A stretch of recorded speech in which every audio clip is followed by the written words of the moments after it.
New Zealand and Iceland are on the brink of eliminating COVID-19 with close to zero active cases in both countries. Both are geographically isolated with small populations. Big advantages in fighting COVID-19. However, they've taken very different strategies with similar success. Let's start in New Zealand, which has had over 1,500 cases and 22 deaths. The Pacific Island nation of 5 million people implemented one of the toughest lockdowns in the world, shutting its borders, closing schools and workplaces. At its peak, New Zealand scored 96 out of 100 in Oxford University's stringency index, 100 being the toughest response. Well, the government, led by Prime Minister Jacinda Ardern, has received global attention for her clear and decisive action. Here's one headline from the New York Times. Jacinda Ardern solved a drastic lockdown with straight talk and mum jokes. The Prime Minister's message also focused on kindness, spreading road signs. It's a strategy that has worked. In the past 10 days, New Zealand has not recorded any new cases.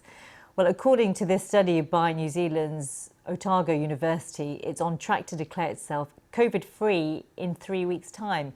More from New Zealand's reporter, Paulina Lau. New Zealand has currently one active case of COVID-19 remaining, and there have been no new cases confirmed for the past 10 days in a row. I think the success has been largely down to the government's decision to go into full lockdown early on. New Zealand had its first case confirmed at the end of February, and within a month, the country was in full lockdown at level 4.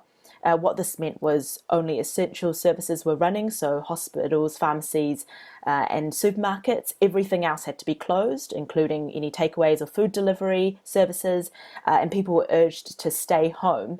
These rules were very, very clear. They were on TV, they were on ad breaks, on radio and on online platforms as well. So it was very clear as to what people were and weren't allowed to do. New Zealand also closed its borders, and any nationals returning home had to be put into mandatory quarantine.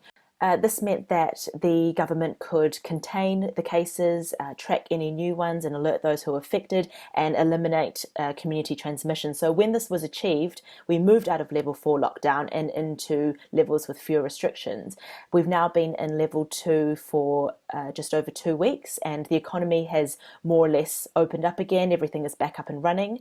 People are still practicing social distancing, including businesses. So although it was a cautious and rather slow approach to begin with, it seems to have paid off.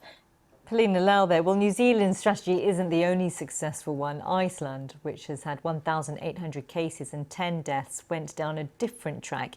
It never imposed any lockdown whatsoever and instead implemented a strict policy of test, trace and isolate. Cafes were kept open and only some businesses like nightclubs were shut. Well, according to that Oxford University stringency test, the Nordic countries scored only 53 out of 100 for its measures. That's about half that of New Zealand. But it is a strategy getting international recognition. This New Yorker article says it didn't just manage to flatten the curve, it virtually eliminated it. Only a handful of active cases remain. Here's Icelandic journalist Bjorni Petter. The first case of COVID-19 was confirmed in Iceland on the 28th of February, and the first cases all came with Icelandic tourists coming from skiing resorts in Italy and Austria. And from the very beginning, the main focus was on quarantine and rigorous testing. Iceland has now tested over 61,000 people for the virus. It's a higher proportion of the population than most other countries, and only a handful have tested positive in May. So there are now only 2 active cases here. And I believe there are 2 main factors that made this possible. For one, the small island population. It's easier to contain the virus here and much easier to create an atmosphere of empathy in smaller groups. And it came a thing here early, quarantine, do it for the ones you love, stay at home. And also, the politicians stepped aside and left it to the professionals. There were daily briefings here, like everywhere else, and very rarely any politicians there. So that contributed in creating this common good vibe that got us through, at least for now. How Iceland has been dealing with the pandemic.